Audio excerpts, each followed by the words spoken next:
12월 1일 목요일 주님의 교회 말씀 묵상입니다. 디모데전서 1장 1절부터 8절까지 말씀. 우리 구주 하나님과 우리의 소망이신 그리스도 예수의 명령을 따라 그리스도 예수의 사도된 바울은 믿음 안에서 참 아들 된 디모데에게 편지하노니 하나님 아버지와 그리스도 예수 우리 주께로부터 은혜와 긍휼과 평강이 내게 있을지어다. 내가 마게도냐로 갈 때에 너를 권하여 에베소에 머물라 한 것은 어떤 사람들을 명하여 다른 교훈을 가르치지 말며 신하와 끝없는 족보에 몰두하지 말게 하려 함이라. 이런 것은 믿음 안에 있는 하나님의 경륜을 이룸보다 도리어 변론을 내는 것이라. 이 교훈의 목적은 청결한 마음과 선한 양심과 거짓이 없는 믿음에서 나오는 사랑이거늘 사람들이 이에서 벗어나 헛된 말에 빠져 율법의 선생이 되려 하나 자기가 말하는 것이나 자기가 확증하는 것도 깨닫지 못하는도다.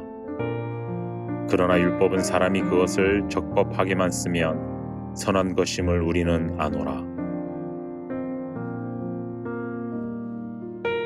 샬롬, 주님의 평안과 기쁨, 사랑이 가득하시길 주님의 이름으로 축복합니다. 하나님의 말씀이 오늘 우리의 능력이 되고 새로운 힘이 되기를 간절히 소망합니다. 디모데전서는 바울이 아들처럼 여기고 소중히 여겼던 디모데라는 인물에게 썼던 편지입니다. 디모데가 누구입니까? 디모데 후서에 따르면 어머니 유니게와 외할머니 로이스에게 신앙을 어려서부터 배웠던 인물로 나옵니다. 즉 독실한 기독교 집안에서 건강한 신앙을 배우며 성장했던 사람이라는 뜻입니다.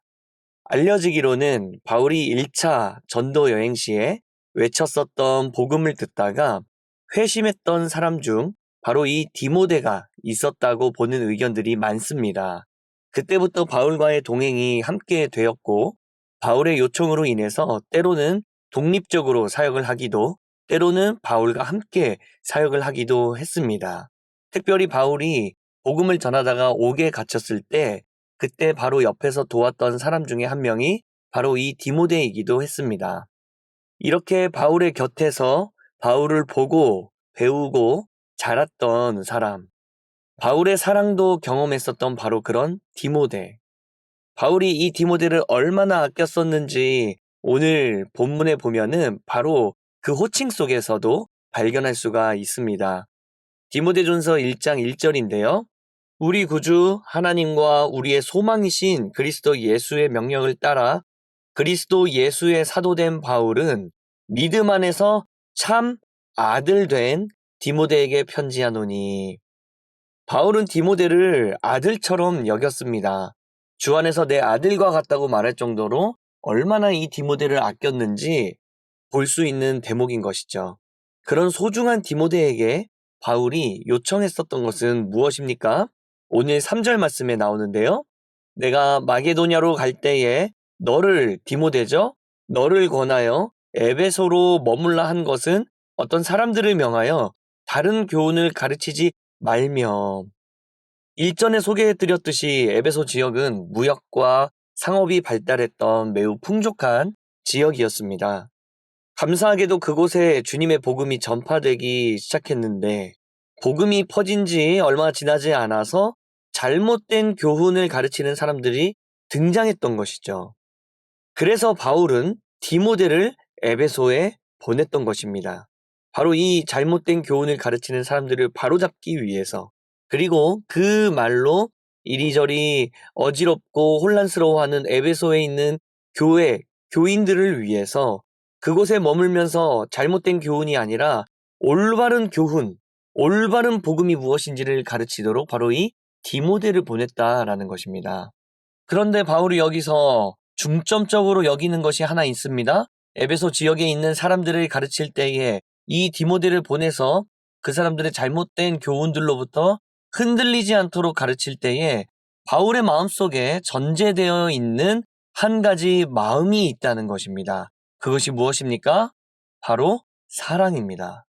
잘못된 길을 걸어가고 있고 잘못된 교훈들로 인해 마음이 흔들리고 있는 에베소 교인들에게 제대로 된 가르침을 주고자 하는 바울의 이 절박한 심정 속에는 전제되어 있는 것이 있는데 바로 에베소 교인들을 향한 사랑이었다는 것이죠. 그래서 5절 말씀에 이렇게 말합니다.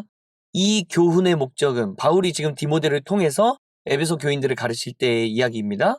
이 교훈의 목적은 청결한 마음과 선한 양심과 거짓이 없는 믿음에서 나오는 사랑, 이거는 세 번역으로 한번 볼까요? 한번 들어보십시오. 이 명령의 목적은 바울이 이제 에베소 교인들을 가르치는 명령이죠. 이 명령의 목적은 깨끗한 마음과 선한 양심과 거짓 없는 믿음에서 우러나오는 사랑을 불러일으킬 것입니다. 이런 면에서 보면 바울의 가르침, 수많은 권면들, 에베소 교회뿐만이 아니라 많은 교회들을 향해서 또 각 개인을 향해서 썼던 모든 편지들, 특히 신약 성경이 절반이 넘는 내용들이 바울의 가르침이기도 한데 이 모든 것들은 다 이 사랑이 전제되어 있다고 봐도 과언이 아닙니다. 로마서 12장에서도 이런 얘기가 나옵니다. 로마에 있는 교인들을 향해 바울이 뭐라고 부르는지 아십니까? 로마서 12장 19절에 보니까요. 네, 사랑하는 자들아, 너희가 친히 원수를 갚지 말고 하나님의 진노하심에 맡기라. 기록되었으되 원수 갚는 것이 내게 있으니 내가 갚으리라 라고 주께서 말씀하시니라. 즉 바울은 가르치기 전에 이들을 향해 사랑하는 마음이 먼저 전제되어 있었다는 것입니다. 고린도 교회에 있는 교인들에게도 마찬가지입니다. 고린도전서 10장 14절에 보니까요. 그런즉 내 사랑하는 자들아 우상 숭배하는 일을 피하라. 바울의 편지 속에는 엄청난 권면들이 있고 그 중에는 따뜻한 권면도 있지만 때로는 살이 떨릴 만큼 냉철한 판단과 훈계가 들어있기도 합니다. 그런데 그 모든 것들의 중심에는 바로 이 사랑이라는 놀라운 감정이 전제되어 있었더라는 것입니다. 마치 부모가 자녀를 기를 때에 때로는 따뜻하게, 때로는 단호하게, 때로는 무섭게 훈계함으로 가르치는 일들이 있지 않습니까? 이러한 가르침들이 부모에게서 나오는 어떤 감정적으로 행동하게 되는 일이라면 이것은 반드시 안 좋은 일로 연결이 되기도 하지만 사랑을 전제하여 단호하게 가르쳐야 할 때 단호해지고 따뜻하게 가르쳐야 할 때 따뜻하게 자녀들을 안아주게 될 때에 그곳에서 놀라운 회복과 치료와 또 놀라운 가르침이 일어나더라는 것이죠. 바로 이처럼 바울이 누군가를 가르칠 때 그러했다는 것입니다. 사랑하는 성도 여러분, 오늘 우리에게 적용해 보기를 원합니다. 누군가에게, 우리 가족에게 또는 믿는 동역자들에게 권면할 일들이 생길 때가 있습니까? 누군가의 안 좋은 모습들이 보이기 시작하셨습니까?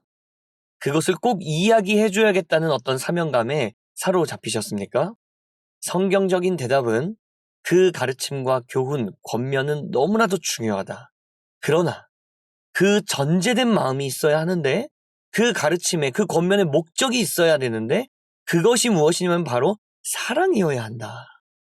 그 사람을 너무도 사랑하기 때문에 알려주고 싶은 것이고 그 사람을 너무도 사랑하기 때문에 따뜻하게 안아주고 싶은 것이고 이 사랑이 우리의 말과 행동에 어떤 근거가 되어야 한다는 것을 오늘 말씀 속에서 배울 수 있더라는 것입니다. 그래서 때로는 이렇게 생각해 볼 필요가 있겠습니다.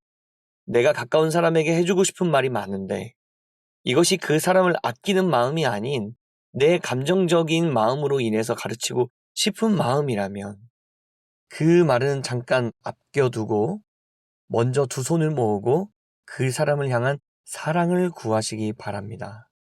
이 마음이 과연 저 사람을 위해서 생긴 마음인지, 이 가르쳐주고 싶은 이 마음이 아니면 내 만족과 내 마음을 위해서, 내 마음의 어떠한 해소를 위해서 그 사람을 가르쳐주고 싶은 것인지 잘 고민해보고 잘 분별하는 것이 필요하다는 것입니다. 그리고는 결국 사랑의 마음을 근거로 이야기해야 한다는 것입니다. 이것이 우리의 대화와 우리의 가르침과 우리의 교훈의 목적이 되어야 한다는 것이죠. 꼭 기억하면 좋겠습니다. 우리는 항상 사랑이 먼저입니다. 사랑이 우선되어야 합니다. 그것이 하나님이 창조하신 이 땅을 살아가는 가장 아름답고 지혜로운 길인 줄로 믿습니다. 수많은 인간 관계 속에서 그리고 또 하나님과 나 사이에서도 우리의 모든 것들이 사랑이 우선되어지는 놀라운 역사가 있기를 간절히 소망합니다. 오늘 우리의 하루가 그러하길 간절히 소망하며 오늘의 말씀을 마치겠습니다. 함께 기도하시겠습니다. 사랑이신 하나님, 나의 입술의 모든 말과 마음의 묵상과 삶의 작은 행동까지도 바로 이 사랑이라는 마음에서부터 우러나오는 열매들이길 간절히 소망합니다. 믿음과 소망과 사랑 모두가 중요하지만 그 중에 제일은 사랑이라고 주님께서 말씀하셨사오니 오늘 우리에게 사랑을 더하여 주시옵소서. 누군가를 바라볼 때에 사랑의 눈으로 바라보게 하여 주옵시고 또한 나 자신을 바라볼 때에도 사랑의 눈으로 바라볼 수 있는 무엇보다도 사랑이신 하나님께서 우리 모두를 얼마나 아끼고 사랑하시는지를 기억하고 또 그렇게 살아가는 우리 모두가 될 수 있도록 인도하여 주옵소서. 그렇게 인도하실 주님께 감사드리옵고 사랑이신 예수 그리스도의 이름으로 기도드립니다. 아멘. 말씀을 붙들고 또 우리 귀한 주님의 교회 다음 세대들을 위하여서 함께 우리 기도하며 중보하며 나아가도록 하겠습니다.